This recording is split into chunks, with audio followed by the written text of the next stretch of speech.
ایک دن وہ فیصلہ کرتا ہے کہ اسی کافی کے لیے، جس کا ذائقہ بھی بالکل وہی ہے، وہ 60 گنا زیادہ پیسے دے گا، یعنی پورے $249، اور وہ بھی صرف اس لیے کہ جو شخص اسے کافی بنا کر دے رہا ہے اس نے ایک مہنگا سوٹ پہنا ہوا ہے۔ ارے واہ، یہ بہت زبردست مثال ہے۔ کیا دنیا کا کوئی بھی ہوش مند انسان ایک عام سی کافی کے لیے $249 ادا کرے گا؟ ہرگز نہیں۔ تو پھر لوگ اپنی زندگی بھر کی کمائی اپنی ریٹائرمنٹ کے پیسوں کے ساتھ یہ سلوک کیوں ہونے دیتے ہیں؟ یہ سوال بہت پریشان کن ہے۔ یہ اس لیے ہوتا ہے کیونکہ جیسا کہ ہم نے شروع میں بات کی، وہ $249 کسی رسید پر لکھے ہوئے نظر نہیں آتے، وہ پس پردہ کٹ رہے ہوتے ہیں۔ اس بات کا انسانی زندگی پر کیا اثر پڑتا ہے اسے جو اور ڈیوڈ کی فرضی کہانی سے سمجھا جا سکتا ہے۔ ہاں، وہ کہانی جس میں دو دوست سرمایہ کاری کرتے ہیں۔ بالکل۔ تصور کریں کہ جو اور ڈیوڈ 35 سال کی عمر میں $1,00,000 کی سرمایہ کاری کرتے ہیں۔ مارکیٹ انہیں یکساں 8% سالانہ منافع دیتی ہے۔ فرق صرف اتنا ہے کہ ڈیوڈ ایک مہنگے ایکٹیو فنڈ کا انتخاب کرتا ہے جہاں کل لاگت 2% ہے، جبکہ جو ایک سستے انڈیکس فنڈ کا انتخاب کرتا ہے جس کی فیس صرف 0.5% ہے۔ یہ کہانی تو واقعی رونگٹے کھڑے کر دینے والی ہے۔ میں نے اس کے نتائج دیکھے تھے۔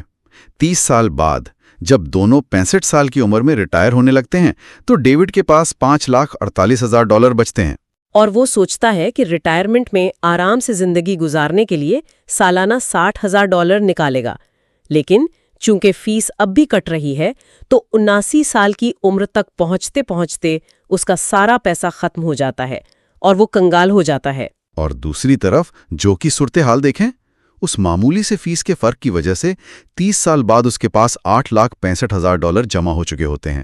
بالکل، اور وہ ریٹائرمنٹ میں ڈیوڈ سے زیادہ یعنی سالانہ $80,000 نکالتا ہے۔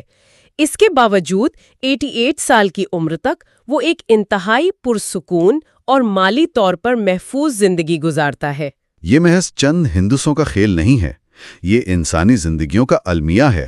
فیس میں چند پوائنٹس کا یہ فرق دراصل لاکھوں ڈالرز اور کئی دہائیوں کے سکون کا فرق ہے۔ لیکن یہاں ایک اور سوال سر اٹھاتا ہے۔ جی، وہ کیا؟ جب اعداد و شمار اتنے واضح ہیں، حساب کتاب اتنی صفائی سے بتا رہا ہے کہ مہنگے فنڈز نقصان دہ ہیں، تو پھر کوئی ان میں پیسہ لگاتا ہی کیوں ہے؟ لوگ کیوں ان کے جال میں پھنس جاتے ہیں؟ اس کا ایک لفظ میں جواب ہے مارکیٹنگ۔ وال سٹریٹ کو معلوم ہے کہ انسانی نفسیات کس طرح کام کرتی ہے۔ جب ہم کوئی بھی چیز خریدتے ہیں، چاہے وہ آن لائن سامان ہو یا کوئی ریسٹورانٹ، ہم اس کی سٹار ریٹنگ دیکھتے ہیں نا؟ ہاں، 5 سٹار ریٹنگ پر تو سب کو بھروسہ ہوتا ہے۔ مالیاتی دنیا میں مارننگ سٹار جیسی ایجنسیاں فنڈز کو 5 سٹار ریٹنگز دیتی ہیں۔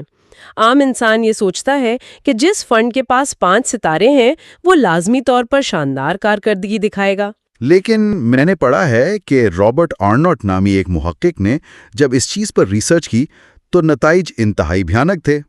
انہوں نے 15 سال کے عرصے میں 203 بڑے ایکٹیو فنڈز کا جائزہ لیا۔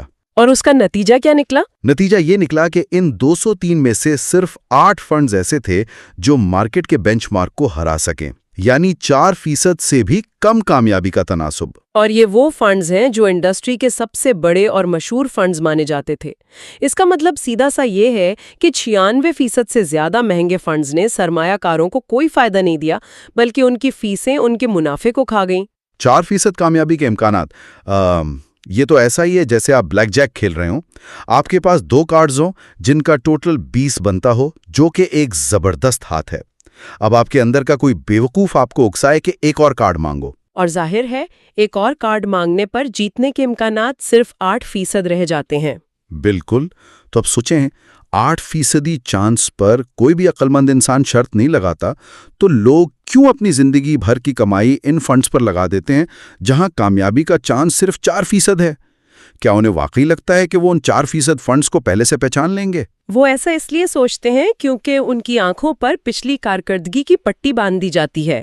وال سٹریٹ جرنل کی ایک زبردست تحقیق ہے جس نے اس ریٹنگ والے فریب کا پردہ چاک کیا۔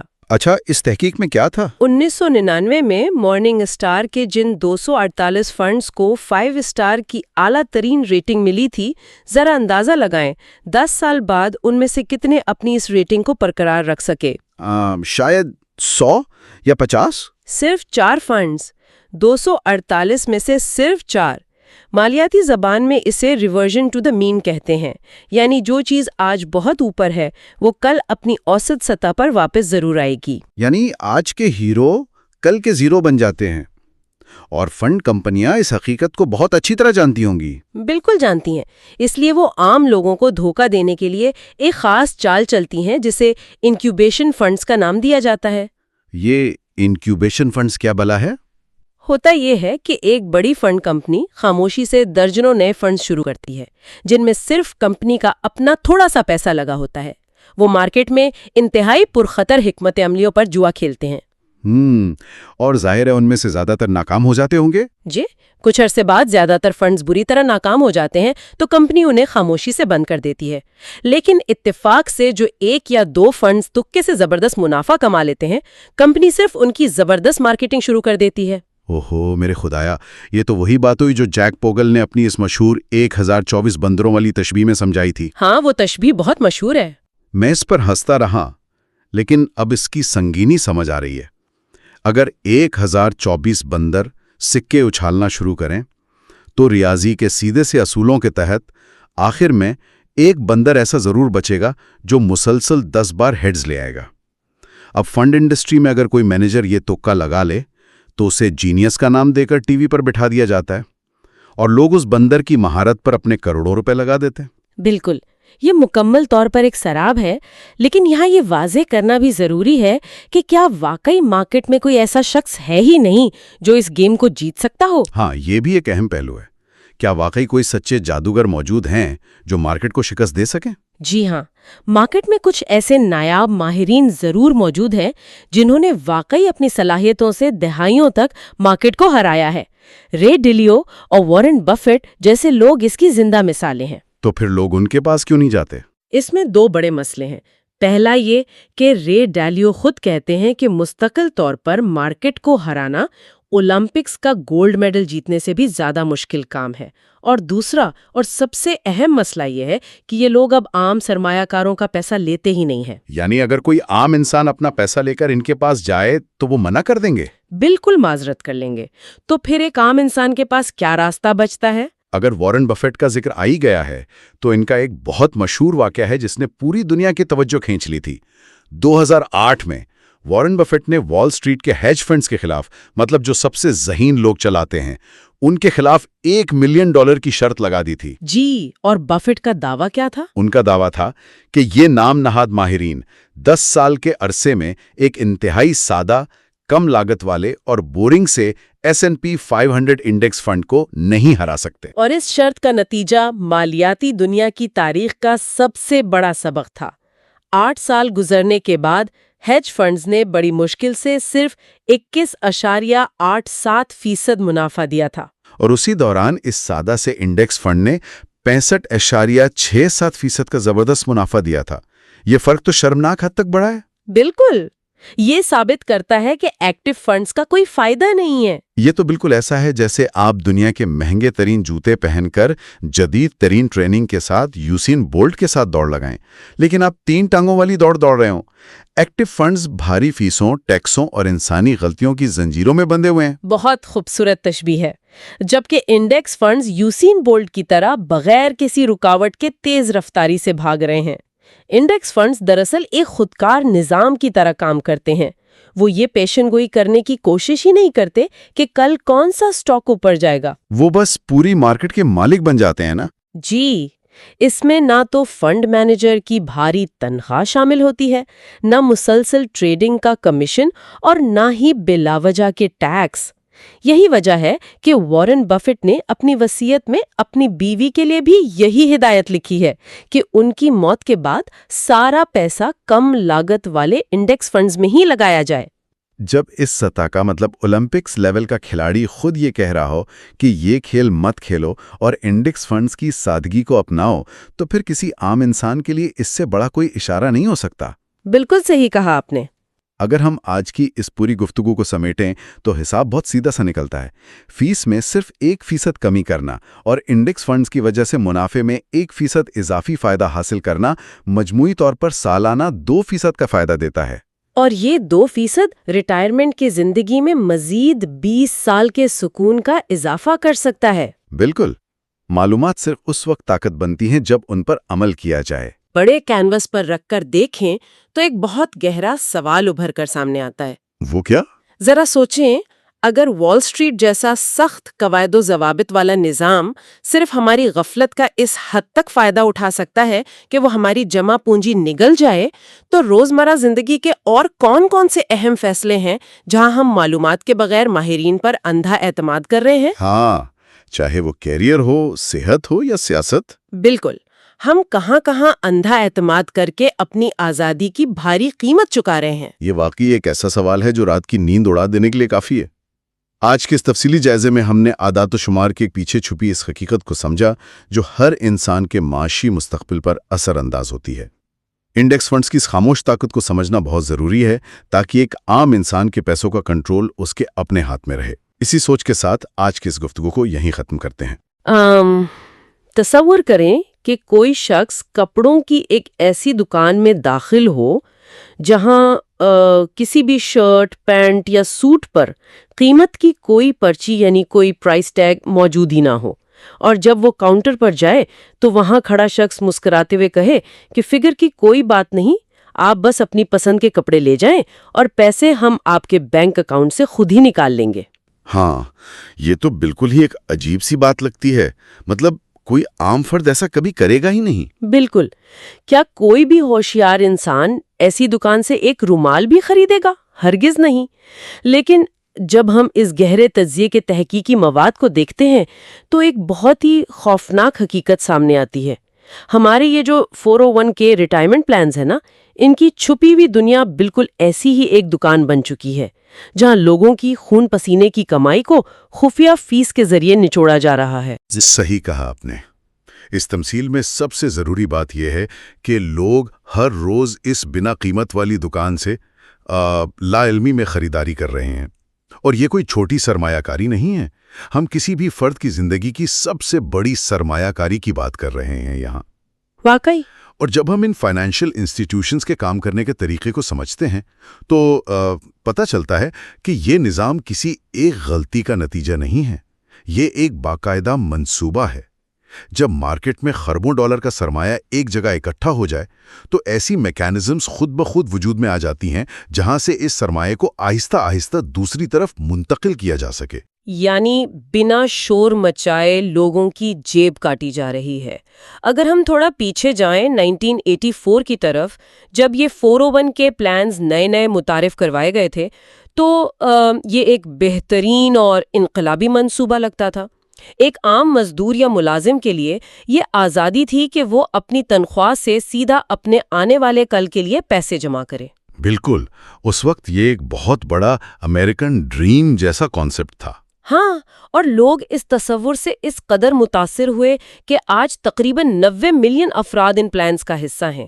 عوام کے لیے اس حجم کو سمجھنا ہو تو اس اعداد و شمار کو دیکھیں۔ اس ملک میں صرف 75 ملین لوگوں کے پاس اپنا ذاتی گھر ہے، لیکن 90 ملین لوگ 401k میں پیسے ڈال رہے ہیں۔ یعنی گھر خریدنے سے بھی بڑا خواب اب یہ ریٹائرمنٹ اکاؤنٹس بن چکے ہیں۔ اور اس خواب کی قیمت $6 ٹریلین سے زیادہ ہے۔ 6 ٹریلین! واو! جی ہاں، اس وقت $6 ٹریلین ان پلانز میں موجود ہیں۔ یہ کسی عام ملک کی معیشت سے بھی بڑا سرمایہ ہے۔ دیکھیں، پہلے زمانے میں کمپنیاں اپنے ملازمین کو پینشن دیتی تھی، جہاں سرمایہ کاری کی پوری ذمہ داری اور خطرہ کمپنی اٹھاتی تھی۔ صحیح، کمپنی کو ٹینشن ہوتی تھی۔ بالکل، لیکن 401k کے آنے سے وہ پورا خطرہ اور پوری ذمہ داری اٹھا کر ایک عام انسان کے کندھوں پر ڈال دی گئی۔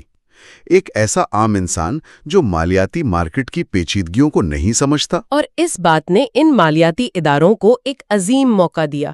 ان دستاویزات کو پڑھتے ہوئے جو چیز مجھے سب سے زیادہ چونکانے والی لگی وہ یہ تھی کہ 2012 تک فائنینشیل فرمز پر قانونی طور پر یہ پابندی ہی نہیں تھی کہ وہ بتائیں کہ وہ اکاؤنٹ سے کتنی فیس کاٹ رہی ہیں۔ ہاں، یہ اصل میں سب سے حیران کن حصہ ہے اس پوری ہسٹری کا۔ چلیے اس کو تھوڑا کھول کر دیکھتے ہیں۔ اگر کوئی شخص اپنے خاندان کے لیے چھٹیاں یعنی ویکیشن پلان کر رہا ہو اور وہ ایئر لائن اور ہوٹل والوں کو اپنا کریڈٹ کارڈ دے کر کہے کہ بس میری بکنگ کر دو اور جتنی مرضی اور رقم کاٹ لو بنا مجھے ریسیٹس دیے، یہ تصور ہی کتنا عجیب لگتا ہے نا؟ لیکن ریٹائرمنٹ سیونگز کے معاملے میں لوگ یہی کرتے آ رہے ہیں۔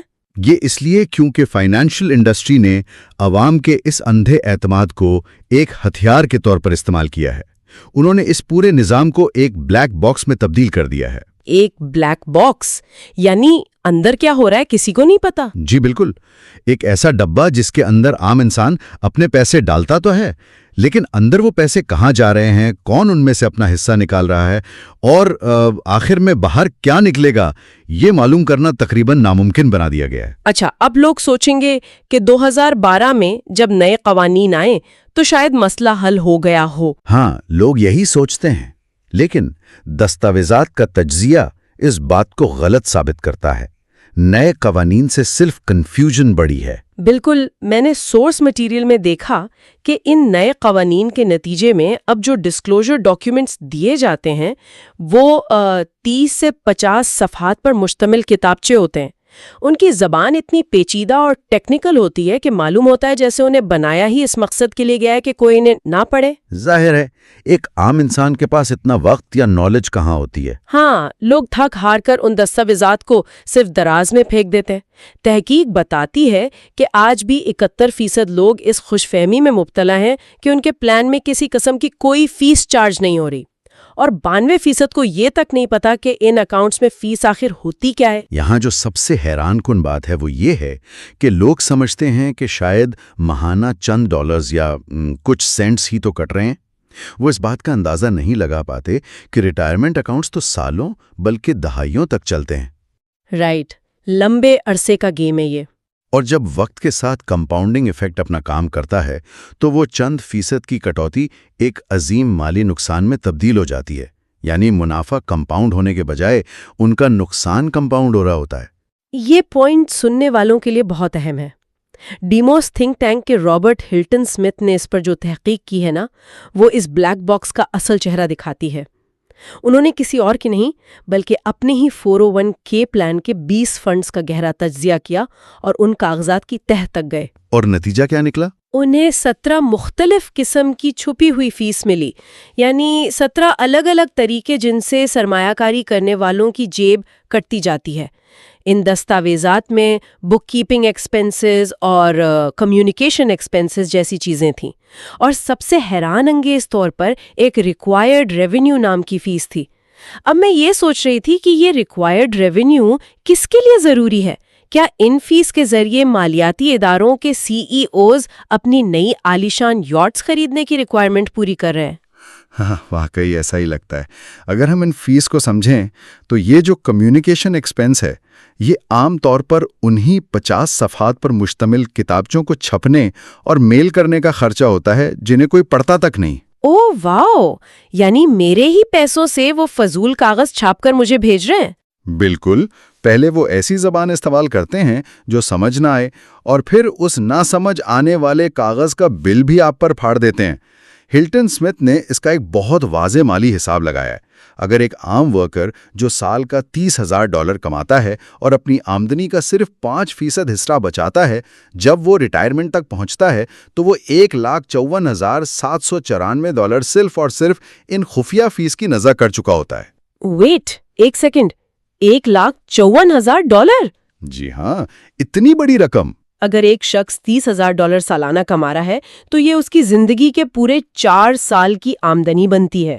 اس کا مطلب ہے کہ ایک عام فرد اپنی جوانی کے 4 سال صبح سے شام تک صرف ان فائنینشل انسٹیٹیوشنز کے محلات تعمیر کرنے کے لیے محنت کرتا ہے، اور اگر کوئی سال کا $90,000 کماتا ہے تو اس کا نقصان بڑھ کر $277,000 تک پہنچ جاتا ہے۔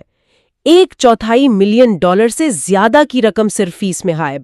اور دیکھیں، یہ ان میوچل فنڈز کی بات ہے جو ایوریج یا عام فیس چارج کرتے ہیں۔ انڈسٹری میں ایسے پلانز بھی موجود ہیں جو باقاعدہ دن دہاڑے ڈکیتی کے مترادف ہیں۔ کچھ پلانز تو شروع میں ہی 5.75% سیلز لوڈ وصول کر لیتے ہیں۔ فرنٹ اینڈ پر ہی اتنا بڑا کٹ؟ بالکل، اس کو ایسے سمجھیں کہ ہر $100 جب اکاؤنٹ میں جاتا ہے تو سیدھا $5.75 فنڈ مینیجر کی جیب میں چلا جاتا ہے۔ اس کے اوپر سے 2% سالانہ فیس الگ سے کاٹی جاتی ہے، یعنی جس دن سرمایہ کاری شروع ہوئی اسی دن اکاؤنٹ تقریباً 0.8% کے نقصان میں چلا گیا۔ مارکیٹ منافع تو بعد میں دے گی، یہاں تو شروعات ہی خسارے سے ہوتی ہے۔ کامیڈین جان اولیور نے ایک دفعہ اپنے شو میں اس کی بڑی زبردست وضاحت کی تھی۔ انہوں نے دریافت کیا کہ ان کے اپنے پلان پر 1.69% سالانہ ایڈمن فیس لگ رہی تھی، اور انہوں نے اس مالیاتی دین کو دیمک یعنی ٹرمائٹس کا نام دیا تھا۔ اور واقعی یہ کتنی بہترین تمثیل ہے۔ دیمک، ہاں بالکل پرفیکٹ مثال ہے، کیونکہ دیمک کی آواز نہیں آتی، وہ نظر نہیں آتی، لیکن وہ فاؤنڈیشن کو، اس بنیاد کو اندر ہی اندر سے کھوکھلا کرتی رہتی ہے۔ اور اس دیمک کا سب سے بھیانک اثر اس وقت ظاہر ہوتا ہے جب عمارت گرنے لگتی ہے، یعنی جب انسان ریٹائر ہوتا ہے اور دیکھتا ہے کہ اکاؤنٹ میں اتنے پیسے ہیں ہی نہیں جتنے ہونے چاہیے تھے۔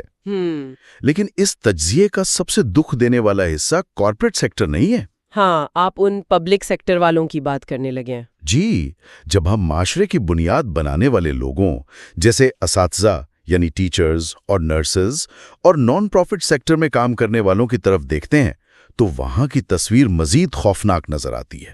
میں اسی طرف آنے والی تھی۔ ایک تحقیق نے مجھے سب سے زیادہ جھنجھوڑ کر رکھ دیا۔ ان پیشوں سے وابستہ افراد کے پاس 401k نہیں بلکہ 403b پلانز ہوتے ہیں، اور حیرت کی بات یہ ہے کہ یہ 403b پلانز ایرسا کے قوانین کے تحت محفوظ ہی نہیں ہیں۔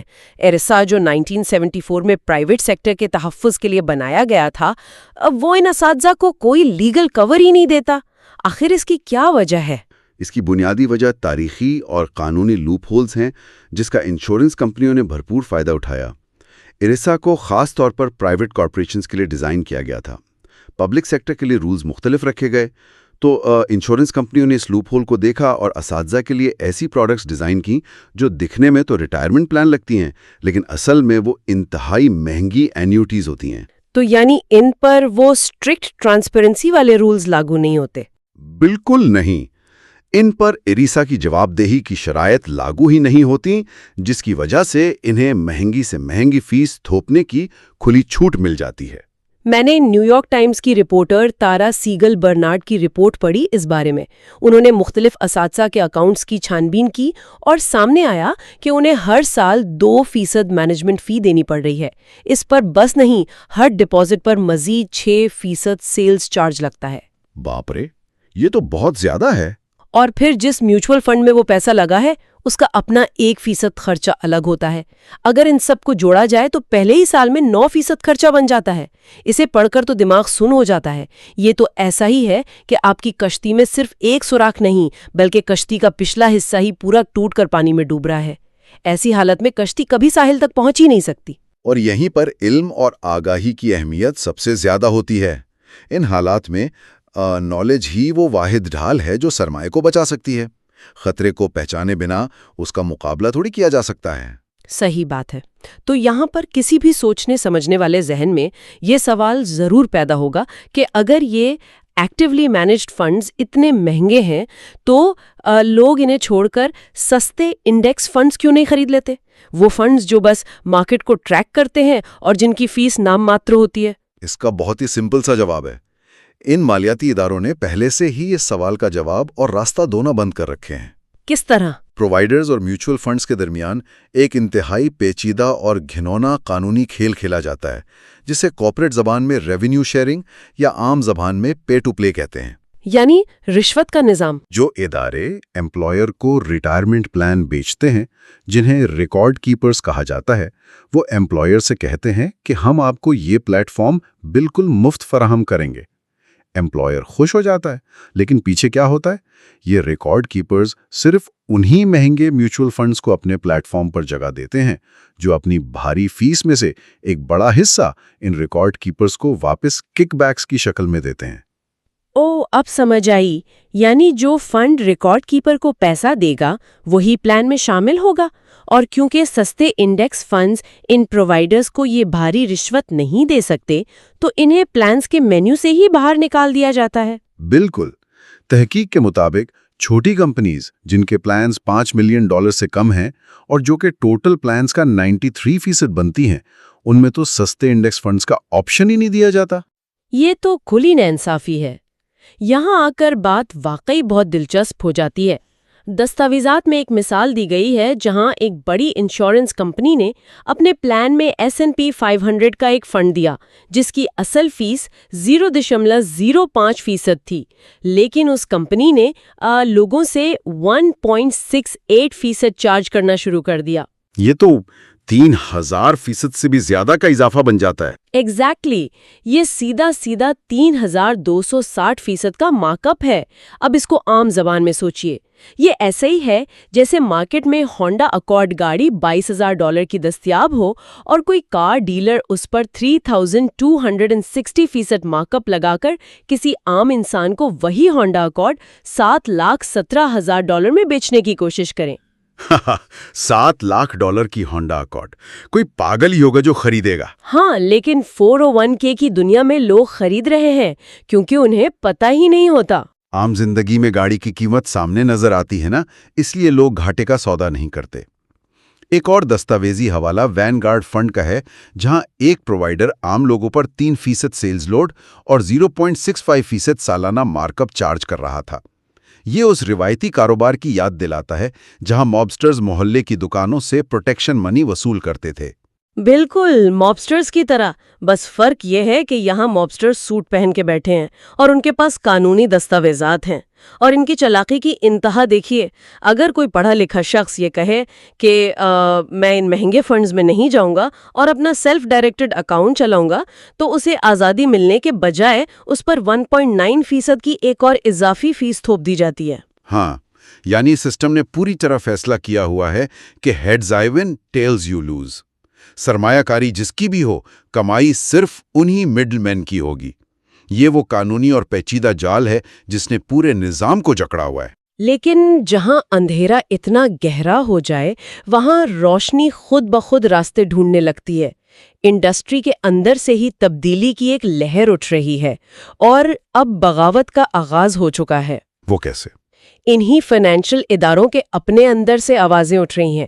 ہمارے حوالوں میں واضح ذکر ہے کہ جن لوگوں نے یہ مہنگے فنڈز بنائے، ان کے اپنے امپلائیز نے اپنی ہی کمپنیز کے خلاف مقدمات دائر کر دیے ہیں، لا سوٹس کر دیے ہیں۔ اس وقت کم از کم 10 میجر پرووائیڈرز ایسے ہیں جن پر ان کے اپنے ہی ملازمین نے مقدمہ کیا ہوا ہے۔ یہ واقعی بڑی بات ہے، اپنی کمپنی کے خلاف۔ ہاں، ایک ادارے کو تو اس دباؤ کے تحت $12 ملین کا سیٹلمنٹ بھی ادا کرنا پڑا۔ یہ دیکھتے ہوئے مجھے ایسا لگ رہا ہے جیسے کسی شہر کے سب سے مشہور ریسٹورنٹ کا ہیڈ شیف اور ویٹرز اپنے ہی کچن کا کھانا کھانے سے انکار کر رہے ہوں کیونکہ انہیں اندر کی ساری حقیقت اور گندگی کا پتہ چل چکا ہے۔ یہ بغاوت کی ایک بہت سٹیک تصویر ہے۔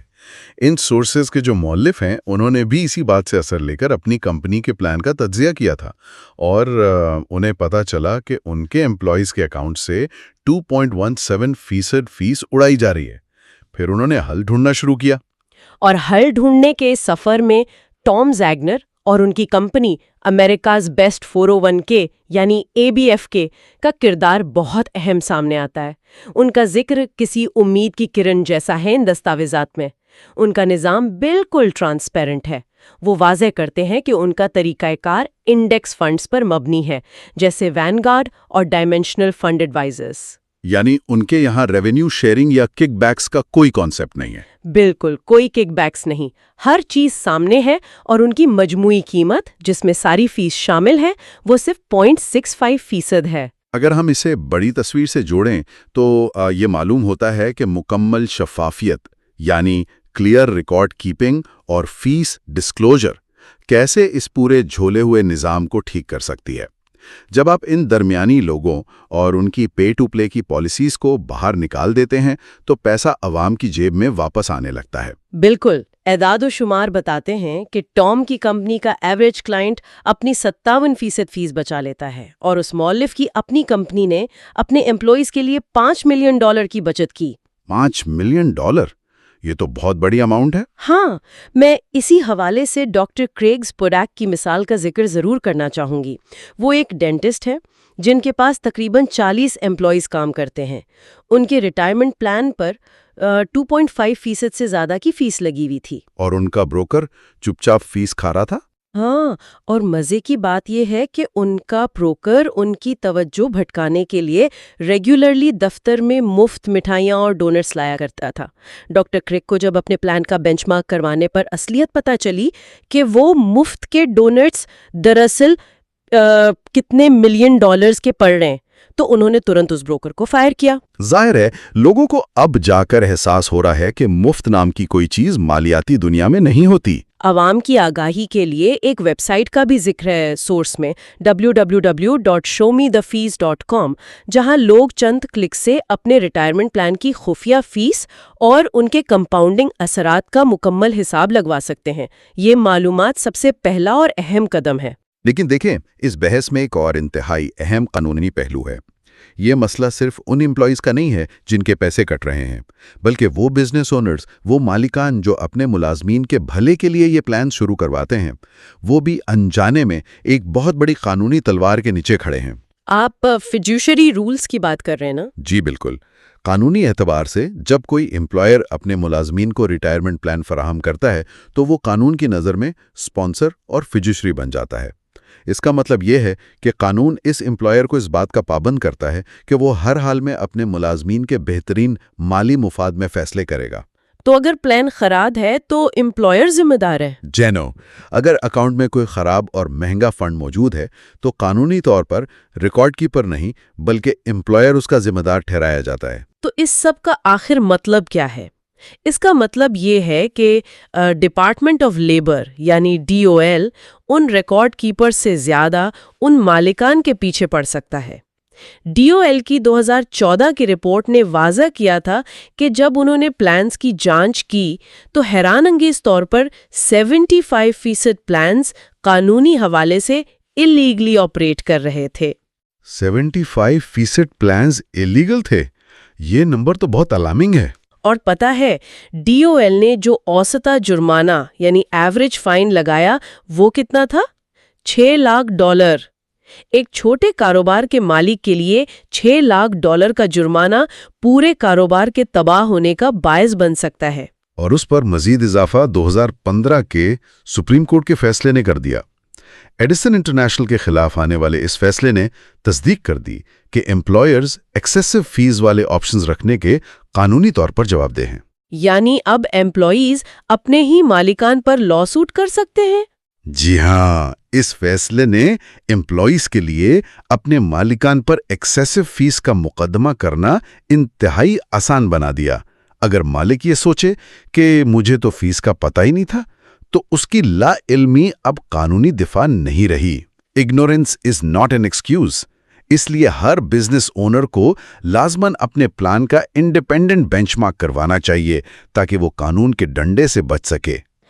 آج ہم نے ان دستاویزات کی جو پرت دار پرت تحقیق کی ہے اس سے ایک بات تو واضح ہو جاتی ہے کہ 401 کے یا ریٹائرمنٹ اکاؤنٹس بذات خود کوئی خراب چیز نہیں ہے۔ اگر انہیں شفافیت کے ساتھ استعمال کیا جائے تو یہ ویلتھ بنانے کا ایک بہترین طریقہ ہے۔ مسئلہ صرف ان چھپی ہوئی سرنگوں کا ہے جہاں سے لوگوں کی آمدنی کا رخ موڑا جا رہا ہے۔ صحیح معلومات ہی سب سے بڑی طاقت ہوتی ہے اور بنا سمجھے آنکھ بند کر کے اعتماد کرنا سب سے بڑی غلطی۔ بالکل۔ لیکن اس پوری گفتگو نے میرے ذہن میں ایک ایسا اہم سوال ضرور پیدا کیا ہے جسے نظر انداز کرنا مشکل ہے۔ وہ کیا؟ اگر ہمارے مالیاتی ادارے پچھلی کئی دہائیوں سے قانونی جواز کا سہارا لے کر عام لوگوں کی زندگیوں کی کمائی کو ان خفیہ فیس کے ذریعے اس قدر بے رحمی سے نگل سکتے ہیں تو کیا آنے والی نسلیں ان اداروں پر کبھی دوبارہ اعتماد کر پائیں گی؟ یہ واقعی ایک بہت بڑا سوال ہے۔ یا پھر وقت کی پکار یہ ہے کہ ہمیں ریٹائرمنٹ سیونگز کا کوئی بالکل نیا ڈیسنٹرلائزڈ اور شفاف نظام تشکیل دینا پڑے گا، ایک ایسا نظام جو ان مڈل مین کی دسترس سے مکمل آزاد ہو، جہاں ہر فرد اپنے مستقبل کی مالکیت حقیقی معنوں میں خود طے کر سکے۔ آئی تھنک سننے والوں کو اس بارے میں ضرور سوچنا چاہیے۔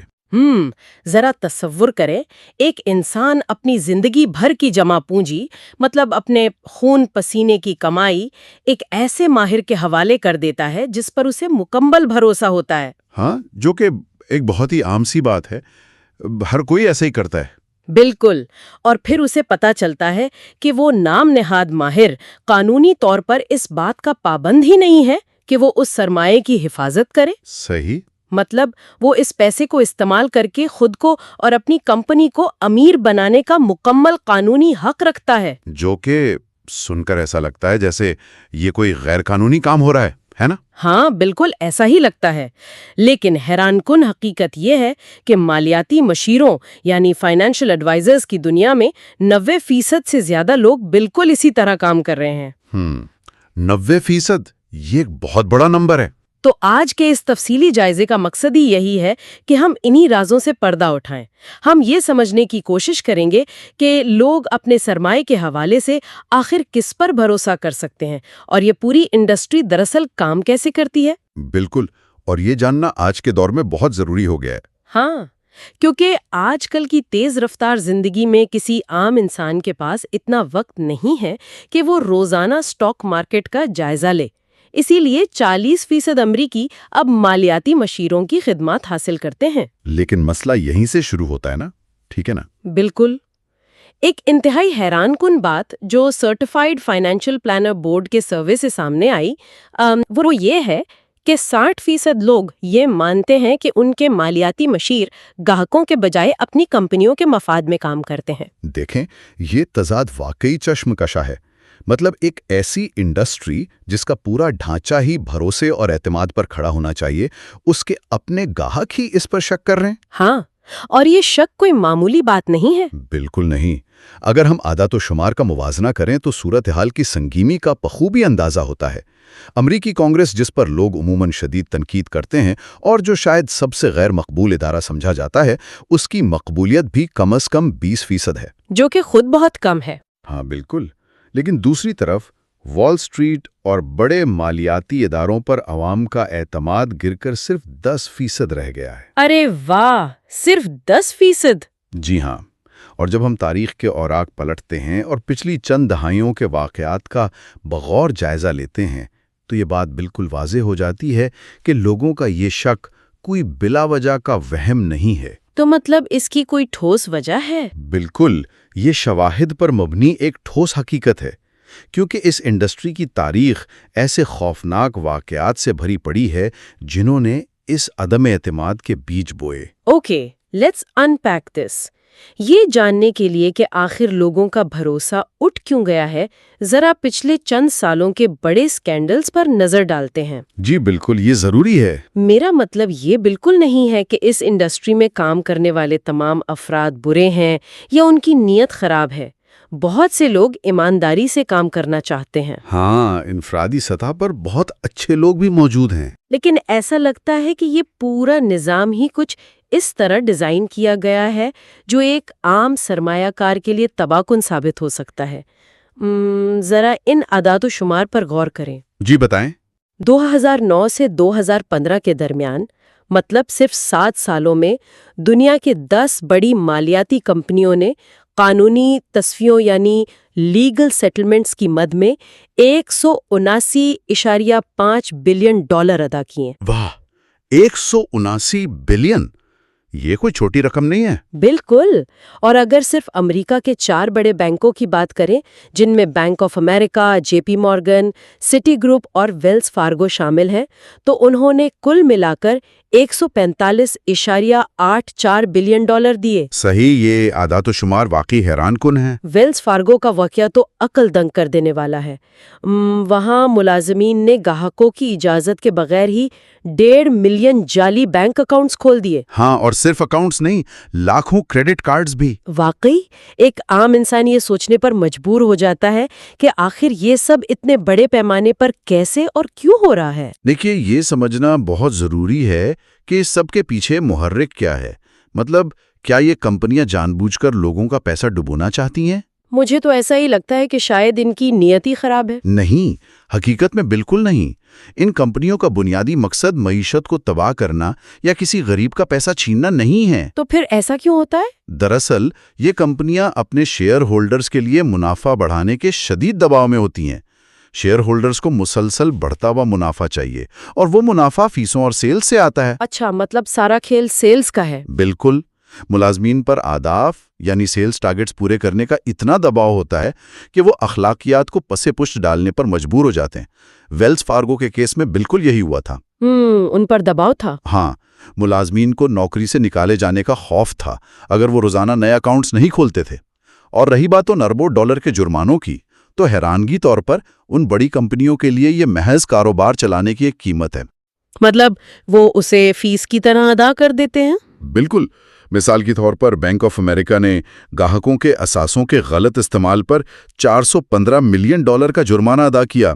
ایک عام انسان کے لیے یہ ناقابل یقین رقم ہے، لیکن اسی سال صرف 12 ہفتوں میں اسی بینک نے $5.3 بلین کا خالص منافع بھی کمایا۔ ارے واہ، یہ تو بالکل ایسا ہے جیسے کسی ارب پتی شخص کو غلط پارکنگ کا ٹکٹ مل جائے۔ بالکل صحیح تشبیہ دی۔ مطلب اگر کوئی شخص اربوں کما رہا ہے اور اسے چند ہزار کا جرمانہ ہو جائے تو وہ اپنی گاڑی غلط جگہ کھڑی کرنا کبھی نہیں چھوڑے گا۔ یہ جرمانے ان کے رویے کو بدلنے کے لیے بنائے ہی نہیں گئے۔ صحیح کہا آپ نے۔ اور جو بات مجھے واقعی پریشان کرتی ہے وہ یہ کہ ایک طرف یہ کمپنیاں اتنے بڑے فراڈ کر رہی ہوتی ہیں اور دوسری طرف ٹی وی پر ان کے بڑے دلکش اشتہارات چل رہے ہوتے ہیں۔ ہاں، وہ ساحلوں والے اشتہارات۔ بالکل، جن میں خوبصورت ساحلوں کے مناظر، چلتی ہوئی کشتیاں اور خوشباش ریٹائرڈ جوڑے دکھائے جاتے ہیں۔ ایک عام انسان جسے مالیاتی پیچیدگیوں کا علم نہیں، وہ یہ مناظر دیکھ کر لاشعوری طور پر ان برانڈز پر بھروسہ کرنے لگتا ہے۔ کیونکہ اشتہارات ایک ایسا وہم پیدا کرتے ہیں جو حقیقت سے کوسوں دور ہوتا ہے۔ تو اگر نظام اس حد تک خراب ہے تو ایک عام انسان کیسے پہچانے گا کہ جو شخص ایک خوبصورت سوٹ پہن کر میز کے پار بیٹھا ہے اس کا اصل کردار کیا ہے؟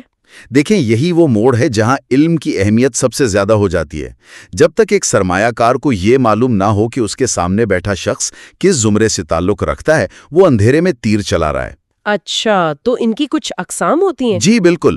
اس انڈسٹری میں مشیروں کو بنیادی طور پر 3 اقسام میں تقسیم کیا جا سکتا ہے، اور ان کے درمیان کا فرق سمجھنا ہر اس شخص کے لیے لازم ہے جو اپنا پیسہ کسی کے حوالے کر رہا ہو۔ تو سب سے پہلی قسم کون سی ہے؟ سب سے پہلی قسم ہے بروکرز کی۔ اور ایک چونکا دینے والی حقیقت یہ ہے کہ امریکہ میں 3,10,000 نام نہاد فائنینشل ایڈوائزرز میں سے 90% دراصل صرف بروکرز ہیں۔ 90%؟ یہ تو بہت بڑی تعداد ہے۔ بالکل۔ ان کے وزٹنگ کارڈز پر چاہے ویلتھ مینیجر، فائنینشل کنسلٹنٹ یا پرائیویٹ ویلتھ ایڈوائزر ہی کیوں نہ لکھا ہو، ان کا بنیادی کام مالیاتی مصنوعات بیچنا اور اس پر کمیشن کمانا ہے۔ اور جو چیز مجھے سب سے زیادہ خطرناک لگتی ہے وہ یہ کہ یہ بروکرز قانونی طور پر بہترین مفاد یا بیسٹ انٹرسٹ کے اصول پر کام نہیں کرتے۔ صحیح بات ہے۔ بلکہ یہ صرف مناسبیت یا سوٹیبلٹی کے معیار پر کام کرتے ہیں۔ ذرا اس کی وضاحت کریں کہ عملی طور پر ایک سرمایہ کار کے لیے ان دونوں کے درمیان کیا فرق پڑتا ہے؟ اچھا، سوٹیبلٹی یا مناسبیت کے قانون کو سمجھنا بہت دلچسپ ہے۔ اس قانون کا مطلب محض یہ ہے کہ بروکر جو پروڈکٹ بیچ رہا ہے وہ گاہک کے حالات کے لحاظ سے بس مناسب ہو۔ مطلب اسے بہتر ہونا ضروری نہیں؟ بالکل۔ اسے یہ ثابت کرنے کی قطعی ضرورت نہیں ہے کہ وہ چیز گاہک کے لیے پوری مارکیٹ میں بہترین ہے۔ میں اس کی ایک عملی مثال دیتا ہوں۔ یہ بتائیں۔ فرض کریں ایک شخص کو سرمایہ کاری کے لیے ایک فنڈ کی ضرورت ہے۔ مارکیٹ میں ایک انڈیکس فنڈ موجود ہے جس کی فیس 0.1% سے بھی کم ہے اور وہ پوری مارکیٹ کی کارکردگی کے ساتھ چلتا ہے۔ یہ اس شخص کے لیے بہترین آپشن ہے۔ صحیح، کیونکہ اس کی فیس بہت کم ہے۔ بالکل، لیکن بروکر اسے ایک میوچل فنڈ بیچے گا جس کی فیس 2 یا 3% ہو سکتی ہے، صرف اس لیے کہ اس فنڈ کو بیچنے پر بروکر کو ایک بھاری کمیشن مل رہا ہے۔ ارے، تو کیا یہ قانونی ہے؟ ہاں، بالکل قانونی ہے۔ چونکہ وہ مہنگا فنڈ بھی تکنیکی لحاظ سے اس شخص کے لیے مناسب ہے، اس لیے بروکر قانون کی نظر میں بالکل ٹھیک کر رہا ہے، چاہے اس سے گاہک کا طویل مدتی نقصان ہی کیوں نہ ہو رہا ہو۔ واہ، یہ تو کھلم کھلا دھوکہ لگتا ہے۔ بالکل۔ ہاں، اب دوسری طرف آتے ہیں۔ مشیروں کی دوسری قسم آزاد مشیروں یا فیڈوشری کی ہے، جنہیں رجسٹرڈ انویسٹمنٹ ایڈوائزرز یا RIA بھی کہا جاتا ہے۔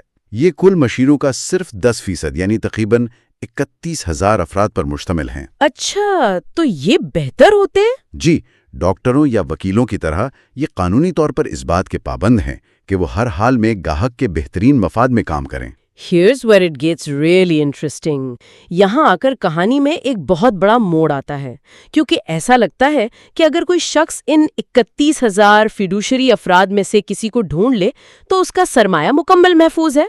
بظاہر ایسا ہی لگتا ہے. لیکن تیسری قسم جسے دوہری رجسٹریشن یا ڈولی رجسٹرڈ کہتے ہیں وہ سب سے بڑی دھوکہ دہی ثابت ہو سکتی ہیں. بالکل صحیح کہا آپ نے. اعداد و شمار بتاتے ہیں کہ ان 31,000 آزاد مشیروں میں سے 26,000 ایسے ہیں جو بیک وقت فیڈیوشری اور بروکر دونوں کے طور پر رجسٹرڈ ہیں. جی یہی اصل مسئلہ ہے. اس کا مطلب یہ ہوا کہ خالص فیڈوشری صرف 1.6% یعنی محض 5,000 لوگ رہ جاتے ہیں.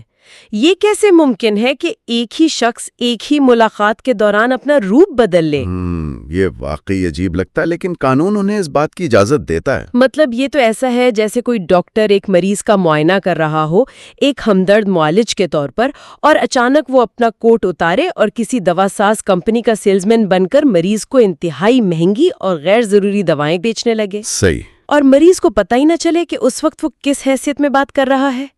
وارن بفیٹ کا وہ مشہور کال کتنا سچ لگتا ہے کہ کبھی کسی نائی سے مت پوچھیں کہ کیا کسی کو بال کٹوانے کی ضرورت ہے. ہاں ظاہر ہے وہ ہمیشہ یہی کہے گا کہ ہاں ضرورت ہے کیونکہ اس کا منافع اسی میں ہے. یہ ڈاکٹر اور سیلزمین والی تشبیہ اس دوہرے رجسٹرڈ مسئلے کو انتہائی درستگی کے ساتھ واضح کرتی ہے. بالکل. لیکن دیکھیں ایک قدم اور گہرائی میں جائیں تو یہ سمجھنا ضروری ہے کہ یہ دوہرے رجسٹرڈ مشیر لازمی طور پر برے انسان نہیں ہیں. تو پھر وہ ایسا کیوں کرتے ہیں؟ مسئلہ انسان کا نہیں نظام کا ہے. جب کوئی شخص ایک خالص فیڈوشری کے طور پر کام شروع کرتا ہے تو وہ صرف مشورہ دینے کی فیس لیتا ہے. اسے جلدی احساس ہوتا ہے کہ صرف فیس کے عوض کاروبار چلانا اور منافع کمانا بہت مشکل کام ہے. اچھا تو پھر وہ کمیشن کی طرف چلے جاتے ہیں؟ ہاں دوسری طرف کمیشن اور مہنگی مصنوعات بیچنے میں منافع اتنا زیادہ ہے کہ بہت سے اچھے مشیر بھی اس ساختی دباؤ میں آ کر کمپرومائز کر لیتے ہیں اور دوہری رجسٹریشن کا راستہ چنتے ہیں. سمجھ گئی. اس طرح وہ جب چاہیں فیس لیتے ہیں اور جب موقع ملے قانونی خول بدل کر کمیشن والا پروڈکٹ بیچ دیتے ہیں. یہ ایک انفرادی خرابی سے زیادہ ایک سسٹمیٹک مسئلہ ہے. تو اس کا مطلب ہے کہ 98% انڈسٹری یا تو خالص سیلزمین ہے یا پھر وہ لوگ ہیں جو ضرورت پڑنے پر اپنا روپ بدل کر سیلزمین بن جاتے ہیں. جی بدقسمتی سے ایسا ہی ہے. تو پھر ایک سوال یہ پیدا ہوتا ہے کہ کیا وہ جو باقی کے 1.6% خالص فیڈوشری بچے ہیں ان کے ساتھ کام کرنا واقعی اتنی محنت کے لائق ہے؟ یہ ایک بہت اہم سوال ہے. مطلب کیا وہ اتنی قدر فراہم کرتے ہیں اور کیا ان کے پاس جانے سے ایک سرمایہ کار ہر طرح کے دھوکے سے محفوظ ہو جاتا ہے؟ دیکھیں خالص فیڈوشری کی قدر کا اندازہ لگانے کے لیے وانگارڈ کی ایک تفصیلی تحقیق بہت مددگار ہے. وانگارڈ کی تحقیق کے مطابق ایک بہترین مشیر ایک سرمایہ کار کے پورٹ فولیو میں سالانہ 3.75% کا اضافہ کر سکتا ہے. واہ 3.75%؟ یہ اضافہ ہوتا کیسے ہے؟ کیا وہ صرف بہترین سٹاکس چنتے ہیں؟ نہیں یہ محض اچھے سٹاکس چننے سے نہیں ہوتا. اس کی سب سے بڑی وجہ ان کی نفسیاتی رہنمائی یا بیہیویئرل کوچنگ ہے. Behavioural coaching? اس کا عملی طور پر کیا مطلب ہے؟ مطلب جب مارکیٹ گر رہی ہوتی ہے تو ایک عام انسان گھبرا کر اپنے شیئرز نقصان میں بیچنے لگتا ہے.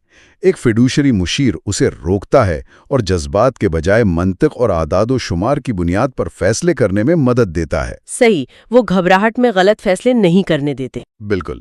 اس کے علاوہ ٹیکس کی بچت کی حکمت عملیاں جنہیں ٹیکس لاس ہارویسٹنگ کہا جاتا ہے اور پورٹ فولیو کی ری بیلنسنگ بھی اس منافع کا حصہ ہیں. اچھا یہ سب تو بہت زبردست لگ رہا ہے. ہاں لیکن جیسا کہ آپ نے پوچھا کہ کیا خالص فیڈوشری کے پاس جانے سے ہر خطرہ ٹل جاتا ہے؟ بدقسمتی سے ایسا نہیں ہے. ارے کیا ان میں بھی مسائل ہیں؟ جی انڈسٹری نے کچھ ایسی پوشیدہ چالاکیاں بنا رکھی ہیں جو بظاہر قانونی ہوتی ہیں مگر خاموشی سے سرمایہ کو نقصان پہنچاتی ہیں. بالکل. اور میں سوچ رہی تھی کہ اگر ہم ان چالاکیوں کو گہرائی سے دیکھیں تو وہ اتنی ہوشیاری سے بنائی گئی ہیں کہ ایک عام آدمی انہیں پکڑ ہی نہیں سکتا. صحیح کہا. پہلی چالاکی ہے پروپرائٹری فنڈز کا استعمال. اس کا طریقہ کار سمجھنا بہت ضروری ہے. مطلب اس میں ہوتا یہ ہے کہ ایک مشیر کسی سرمایہ کار کو ایسی کمپنی کے فنڈز تجویز کرتا ہے جو دراصل اسی مشیر کی پیرنٹ کمپنی کی ملکیت ہوتی ہے۔ بالکل، یہ بہت عام پریکٹس ہے۔ یعنی وہ مشیر مشورہ دینے کی سالانہ فیس تو وصول کر ہی رہا ہے، لیکن جو فنڈ بیچا جا رہا ہے اس کے اندر چھپی ہوئی فیس بھی گھوم کر اسی کی کمپنی کے پاس جا رہی ہے۔ گاہک خاموشی سے دوہری فیس ادا کر رہا ہوتا ہے اور اسے اس بات کی بھنک تک نہیں پڑتی۔ جی، اسے ڈبل ڈپنگ بھی کہتے ہیں۔ اور دوسری چالاکی ماڈل پورٹ فولیو فیس کہلاتی ہے۔ اس کی منطق تو مجھے اور بھی عجیب لگتی ہے۔ ہاں، وہ بھی ایک الگ ہی کہانی ہے۔ مطلب یہ بالکل ایسا ہے کہ کوئی شخص سرمایہ کاری چننے کی فیس لے اور پھر ان چنے ہوئے سٹاکس کو ایک پورٹ فولیو میں جمع کرنے کی ایک اضافی فیس بھی مانگ لے، جو کہ سراسر زیادتی ہے۔ یہ تو ایسا ہوا جیسے کوئی گاہک سپر مارکیٹ سے گروسری کا سامان خریدے اور کیشیئر اس سے سامان کو پلاسٹک کے بیگ میں ڈالنے کی ایک الگ سے بھاری فیس وصول کر لے۔ ارے واہ، یہ مثال تو بہت ہی زبردست ہے۔ اور اس سب میں سب سے پیچیدہ چالاکی کنسلٹنگ فیس کے نام پر کھیلی جاتی ہے۔ اچھا، وہ کیسے؟ جیسا کہ ہم نے ذکر کیا، ایک فیڈوشری قانونی طور پر کسی پروڈکٹ کو بیچنے کا کمیشن نہیں لے سکتا، تو اس پابندی سے بچنے کا راستہ کیا نکالا گیا؟ کیا نکالا گیا؟ یہ مشیر فنڈ کمپنیوں کے ساتھ ایک خفیہ معاہدہ کر لیتے ہیں۔ جب یہ مشیر اپنے کلائنٹس کا پیسہ اس مخصوص فنڈ کمپنی میں لگواتے ہیں تو وہ فنڈ کمپنی انہیں کمیشن نہیں دیتی، بلکہ اسی رقم کو کنسلٹنگ فیس کا نام دے کر ادا کر دیتی ہے۔ ارے باپ رے، یہ تو بہت ہی ہوشیاری کا کام ہے۔ بالکل، در حقیقت کام وہی کمیشن والا ہو رہا ہوتا ہے، صرف کاغذوں میں اس کا نام بدل دیا جاتا ہے تاکہ قانونی گرفت سے بچا جا سکے۔ اگر ایک سرمایہ کار کو ان ہتھ کنڈوں کا علم نہ ہو تو وہ بھاری فیسیں ادا کرتے ہوئے اپنا سرمایہ گوا سکتا ہے۔ سو واٹ ڈز دس آل مین؟ تمام تر خامیوں، ہتھ کنڈوں اور چالاکیوں کو سمجھنے کے بعد اب تو عملی قدم اٹھانے کا وقت ہے۔ بالکل، علم کے بعد عمل ضروری ہے۔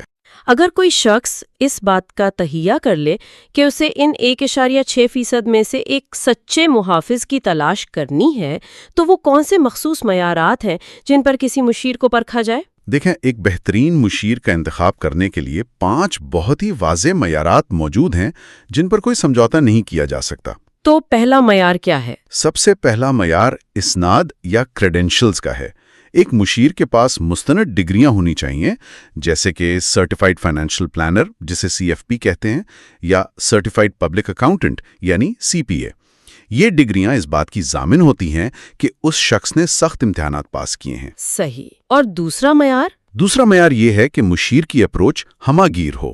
وہ صرف سٹاک مارکیٹ میں پیسے لگانے تک محدود نہ رہے، بلکہ وہ ٹیکس کی منصوبہ بندی، لائف انشورنس کی ضروریات اور وراثت یا اسٹیٹ پلاننگ جیسے معاملات کو بھی سمجھیں۔ یہ تو بہت ضروری ہے۔ اور تیسرا معیار ان کا تجربہ ہے۔ دیکھنا چاہیے کہ کیا اس مشیر کو ان لوگوں کے ساتھ کام کرنے کا تجربہ ہے جن کے حالات اس سرمایہ کار جیسے ہوں۔ ہاں، کیونکہ جرنل آف فائنینشیل پلاننگ کی ایک رپورٹ کے مطابق ایک انتہائی حیران کن بات یہ ہے کہ 46% مشیروں کا اپنا کوئی ریٹائرمنٹ پلان ہی نہیں ہوتا۔ ارے واقعی، یہ تو بہت ہی خطرناک بات ہے۔ مطلب جو شخص دوسروں کی ریٹائرمنٹ پلان کر رہا ہے اس نے اپنی مالیاتی حالت پر غور ہی نہیں کیا۔ بالکل، اسی لیے چوتھا معیار فلسفیانہ ہم آہنگی ہے۔ مثلا اگر ایک مشیر ایکٹیو مینجمنٹ کے ذریعے روزانہ شیئرز خریدنے اور بیچنے پر یقین رکھتا ہے تاکہ وہ مارکیٹ کو ہرا سکے، تو یہ ایک خطرے کی گھنٹی ہے۔ ایسا کیوں؟ کیونکہ تحقیق ثابت کرتی ہے کہ انڈیکس فنڈز جن میں فیس کم ہوتی ہے وہ طویل مدت میں زیادہ بہتر کارکردگی دکھاتے ہیں۔ اور پانچواں معیار ذاتی تعلق ہے، ایک ایسا رشتہ جس میں انسان اپنے مالیاتی خوابوں اور خوف پر کھل کر بات کر سکے۔ یہ پانچوں معیارات ایک بہترین فریم ورک ہے، لیکن بات صرف پرکھنے تک محدود نہیں رہنی چاہیے، ہے نا؟ بالکل، سوال کرنا بھی ضروری ہے۔ ہاں، ایک سرمایہ کار کو چاہیے کہ وہ براہ راست اور شفاف سوالات پوچھنے کی عادت ڈالے۔ اگر ہم ان کلیدی سوالات کی بات کریں جو ہر ملاقات میں پوچھے جانے چاہیے تو وہ کیا ہو سکتے ہیں؟ بالکل، 7 ایسے کلیدی سوالات ہیں جو حقیقت کو فوراً واضح کر سکتے ہیں۔ سب سے پہلا سوال یہ ہونا چاہیے کہ کیا آپ رجسٹرڈ انویسٹمنٹ ایڈوائزر یعنی RIA ہیں؟ اور اگر وہ نہ کہے؟ اگر وہ شخص کہے کہ نہیں تو فوراً سمجھ جانا چاہیے کہ وہ بروکر ہے۔ صحیح۔ دوسرا سوال یہ ہے کہ کیا آپ کسی بروکر ڈیلر سے منسلک ہیں؟ تیسرا سوال کہ کیا آپ اپنی ہی کمپنی کے بنائے ہوئے فنڈز بیچتے ہیں؟ تاکہ ڈبل فیس کا پتہ چل سکے۔ بالکل۔ اور چوتھا سوال کہ کیا آپ کو کوئی فنڈ تجویز کرنے پر کسی تیسری پارٹی یا تھرڈ پارٹی سے کوئی معاوضہ یا کنسلٹنگ فیس ملتی ہے؟ یہ سوالات مشیر کی شفافیت جانچنے کے لیے واقعی بہت زبردست ہیں۔ جی، لیکن ان سب میں جو سب سے اہم سوال ہے وہ یہ ہے کہ میرا پیسہ اصل میں کہاں رکھا جائے گا؟ جی ہاں، اور اس آخری سوال کی اہمیت پر جتنا زور دیا جائے کم ہے، کیونکہ برنی میڈوف جیسے فراڈ کو سمجھنا بہت ضروری ہے۔ بالکل۔ برنی میڈوف کا کیس تو تاریخ کا سب سے بڑا سبق ہے۔ اس نے تاریخ کا سب سے بڑا مالیاتی فراڈ اس لیے کیا کیونکہ وہ خود ہی مشیر تھا اور گاہکوں کا پیسہ بھی اسی کے پاس رکھا جاتا تھا، مطلب وہ اپنے ہی کھاتوں میں ہیر پھیر کرتا رہا۔ صحیح۔ اسی لیے ایک اصول ہمیشہ یاد رکھنا چاہیے کہ پیسہ کسی تھرڈ پارٹی کسٹوڈین کے پاس ہونا چاہیے۔ کسٹوڈین ایک طرح کا بڑا مالیاتی والیٹ ہوتا ہے، جیسے فیڈیلٹی یا شواب جیسی بڑی کمپنیاں۔ ہاں، یہ بہت اہم ہے۔ مشیر صرف ان کمپنیوں کو ہدایات دے سکتا ہے کہ کون سا سٹاک خریدنا ہے یا بیچنا ہے، لیکن وہ اس پیسے کو نکال کر بھاگ نہیں سکتا۔ بالکل درست۔ اور جب ہم ایک درست اور ہمہ بیر ماہر کی بات کرتے ہیں تو پیٹر میلاک کی فرم کریٹو پلاننگ اس کی ایک بہترین مثال ہے۔ ایک سچا ماہر محض سٹاک مارکیٹ میں پیسے نہیں لگاتا، بلکہ وہ پوری مالی حالت کا جائزہ لیتا ہے۔ جیسے کہ کوئی مثال؟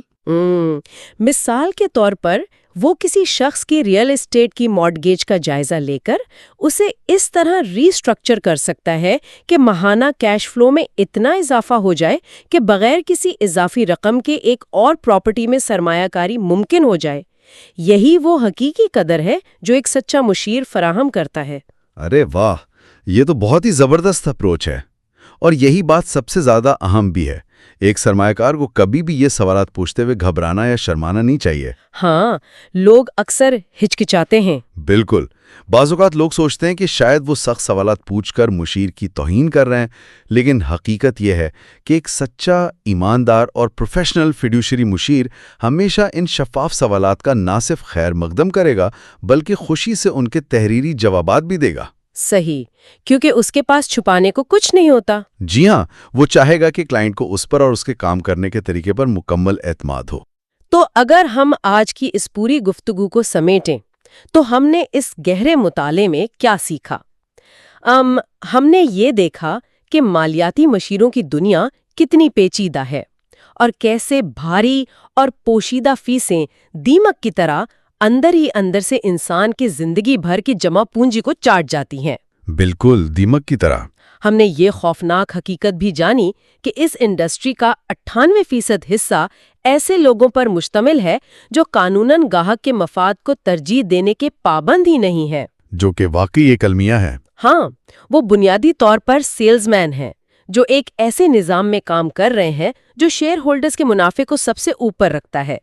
لیکن ساتھ ہی ہم نے یہ بھی سیکھا کہ علم کی طاقت سے ان 1.6% سچے اور خالص مشیروں کو تلاش کیا جا سکتا ہے جو نہ صرف سرمایہ کی حفاظت کرتے ہیں بلکہ اسے درست سمت میں بڑھاتے بھی ہیں۔ درست کہا آپ نے۔ دیکھیں، یہ مکمل سفر آگاہی کا سفر ہے۔ بالکل۔